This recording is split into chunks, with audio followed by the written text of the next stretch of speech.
Hey there, Alex here. Welcome to another episode on Sweet Spot Soul. Okay, we're going to do a little bit of a mind bender here today. I've kind of been chewing on sharing this for some time, and I know many of you have been hearing more and more about 12-strand DNA, about picking up your 144, codes and so on this journey, particularly on a true twin flame journey of monadic twin flames going all the way to avatar levels and beyond. We're looking at 12-strand DNA and accreting all of the codes and all of what we need within that 12-strand DNA to come to those avatar levels, that unity consciousness, that Christ consciousness, and beyond, and that this is what's really activated on this journey. That's what this whole awakening is about. Now, if you feel you're a split soul twin, that is fine. This is still going to be really interesting and fascinating information, hopefully for you as well. But ultimately, the reason I'm sharing this with you and why I found it so valuable for me was because of obviously, well, I like to understand science and what's the reality of what's going on here, not just this beautiful stories of Shiva and Shakti and all of these other mystical ways of seeing things and the divination of tarot and archetypes and all of these things. They're all really, really valuable in certain ways. And for me, it was really getting into that quantum morphogenetic science, what's happening in the body. And of course, with my past around the body, the physical body and nutrition and fitness and a lot of those foundations from 20 plus years ago that I started with in helping people to come into their highest potential. I wanted to understand, how is it that we have downstepped from these avatar levels, these high potentials, from even higher than that, from other worlds, right? Star seeds and so on. How did we downstep ourselves into this finite, dense, slow moving, frustrating, egoic thing that we are now trying to awaken from? How does that even work? And I think the most valuable part of looking at some of these things, if you find them interesting to you along your journey, is that you can kind of hack into some of the experiences that you're having and understand from another standpoint. In fact, on that note, on my other channel, I just did a whole thing about the four sides of the mind in a little bit more depth that I think will really help you around ego hacking, right? So I'm a big hacker here. I'm always diving into the subconscious and helping my clients to work with that and pulling out those limiting beliefs, those unmet, the shadow and the traumas that are still trapped that are coming up. Today, we're going to dive into, where are those shadows coming from? Why are they coming up? Really, because we want to blame the twin. We're constantly getting triggered by the silliest things and wondering what is wrong with us. And what is this ancestral stuff anyways? And why do I have to go through it? What are these feelings that don't feel like they're mine? Where's that coming from? So that's where this is going to kind of come from. It's going to be, again, high level. I'm not going to dive super into the details here. Maybe someday, another time, or maybe in a masterclass or something, we can dive deeper into it. I want to try to keep this as simple as possible, but still give you a picture of, what does this mean? What are these 144 codes that we're supposed to be picking up? Where do they come from? Why do we need them? What is this 12-strand DNA even about? Is it real? Because it seems like we only have 2 strands, or maybe 3. So what I'm going to just I've drawn up a little bit for you here today, is just what these codes are. And what they really are, when you look at 12-strand DNA, most of it is morphogenetic. It's intron DNA. It is potential DNA. Sort of like if you were a diabetic and you cut off your leg, or had to have it amputated, I should say. You didn't cut it off yourself, obviously. If you had it amputated, they often it's said that you still feel that leg, right? There's a morphogenetic field that is that leg that you still feel and can interact with. It's just not in form. So it hasn't gone through the dark matter body, the light body, the spirit body, all the different levels of body to become physical again. Now, we should have the ability to grow that limb back at certain points, right? But right now, we're living in a finite universe, been messed with a bit, not happening right now. However, when it comes to DNA and this journey in particular, when you are activated on this journey and you've met your twin, you have met your it's something that the other being that is filling up all of these codes so that the morphogenetic imprint or possibilities of your DNA have come into fruition. So you'll see me often in my videos putting my hands together like this and saying, when you met your twin, your DNA matched up and it just clicked together. It's like material and anti-material clicked together.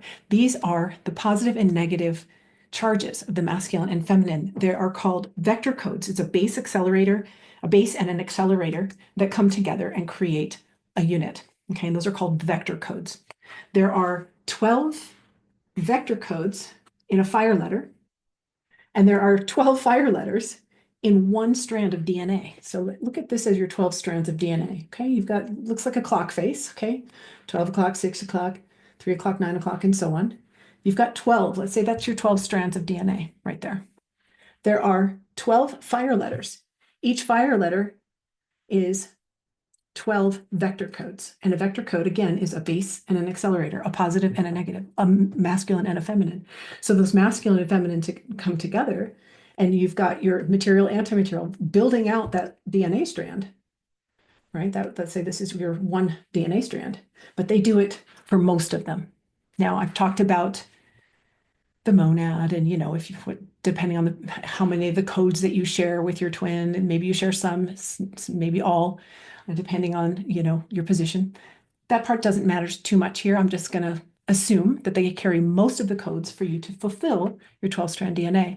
And you will notice this when you first meet a twin. Many people have some really, really intense experiences of just multidimensionality opening up and unlocking, because they're meeting all of these different strands of DNA, vector codes, and fire letters just come alive.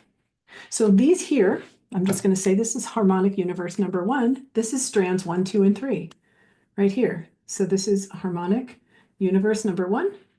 This would be strands 2, 3, and 4. So this is harmonic universe number 2. This would be your soul level. This would be your oversoul level, harmonic universe number 3. And then this level here would be harmonic universe. This is your avatar level, number 4.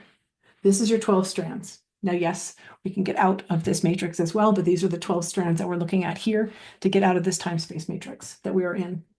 So again, base and accelerator, that's a masculine and a feminine come together to make one vector code. There's 12 vector codes in a fire letter, 12 fire letters in one strand of DNA. Okay, and then 100, which would be 144 vectors in one strand. But then when you look at the whole thing, 144 fire letters. That's what we're looking to assemble fully to awaken all of our DNA, all of our entron potential DNA, which is 1,728 vector codes.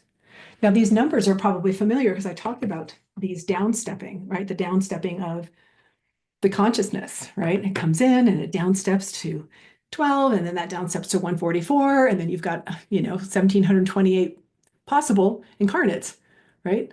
Or I should say incarnates of you. Those are like the vector codes.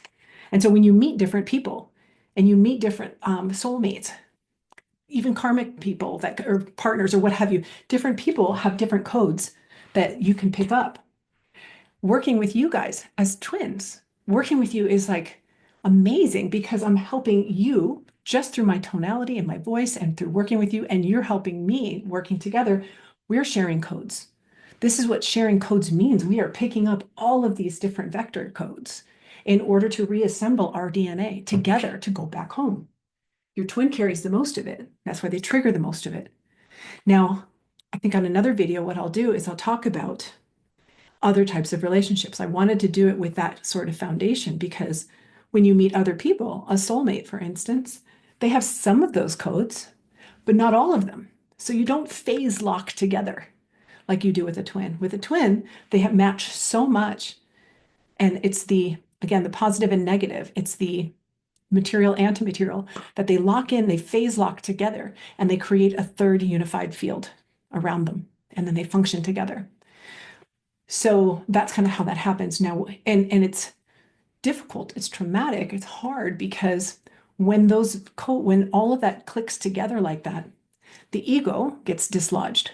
The ego is an epigenetic sheath, right? It's an epigenetic overlay, EGO, that overlays the DNA. And if it's not sanctified, if it's not purified, and there's a lot of shadow, which we need to purify, right? I talk about that on that last video on my other channel. Please go over there, watch that one. If you don't purify that shadow, that's what gets kicked out into the field with your twin. And it becomes like a wall, an energetic wall between you and the twin, because you have phase locked together, and that's what's happening within the shared field, right? You've got all that stuff. And that's what the divine feminine typically is kind of in charge of, if you will, clearing out all of that the inner work, the shadow work, right? Clearing that out, balancing her right and left hemispheres of the brain, the masculine, feminine principles within, coming into a unity there. And then the masculine gets kicked in, not so much to clear that shadow, but their ego also was dislodged.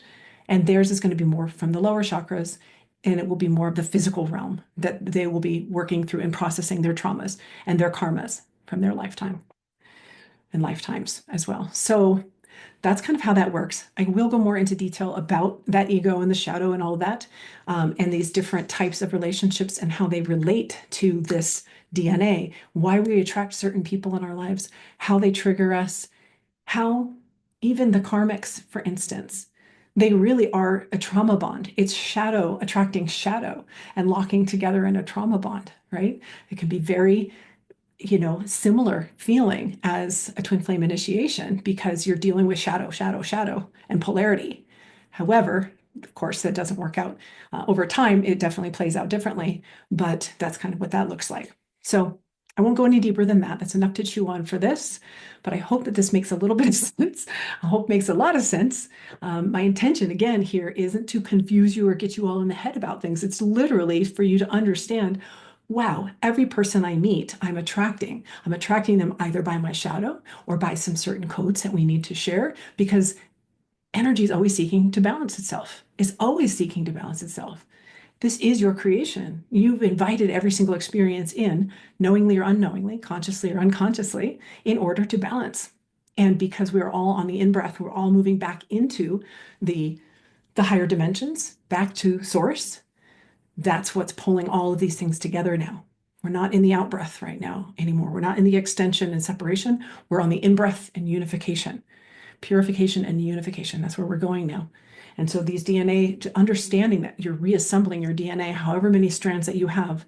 The 12th strand is the celestial human. There's also a 6th strand, 4th strand, and then there's also 24, 48, right? Doesn't matter at the end of the day, because you are exactly where you're meant to be. We're all one here. We're all playing exactly the role according to our souls. So don't worry about that part of it. Just understand the overall picture here of what's going on. When the DNA meets in the masculine and feminine, the accelerator codes and the base codes meet, and how they merge together. It's really, really fascinating, and it'll help you to see how, also as I go in a little bit further, how as you unlock more and more of these strands of DNA, that the ancestral stuff, where's that coming from? It's coming from some of these old strands. So these other strands of DNA. They're not necessarily just from this lifetime, right? There's going to be old traumas that are unlocked from dimension 9, right? Where'd that come from? It's not always, we always think it's the twin, right? That triggers us. But oftentimes it's this old shadow. It's this old ancestral imprints and karmic miasmic imprints that need to be flushed out, purified out. And it's much easier, at least it was for me, to understand a little bit about this, to say, oh, I see. So as more and more of these codes come on, any of the distortion from the ego or from the karmic, from the past, that's getting kicked out, any of that shadow that was formed, that was from, separated, divided mind, that's what I'm working with here in reassembling this 12-strand DNA in this awakening process to unity consciousness, back to Christ consciousness. That's what the journey is all about. And so it's much easier to not blame the people, the situations, all the things outside of you when you realize that this is actually all coming from within, and it's all coming to reassemble. So we can just allow that shadow to fall away, feel through that, learn what we need to learn, bring the mind back into unification, and start really, really living from soul. Yeah, that's what it's really about. Unlocking your avatar self, your avatar Christos self. It's beautiful. Okay, I hope that was interesting and fun. Definitely leave your comments if you're interested in learning about how to clear some of the shadow, how to work with some of these beliefs and the different things that are keeping you from getting all that going a little bit faster. That's what I'm all about. Hacker over here. So happy to help you out. And I still am offering 15 minutes. So if you want to see which different offering fits best for you, I'd be more than happy to take a call with you and discuss what's going on and see what's the best fit. All right. Thank you so much. I will see you on the next one. Have a great day.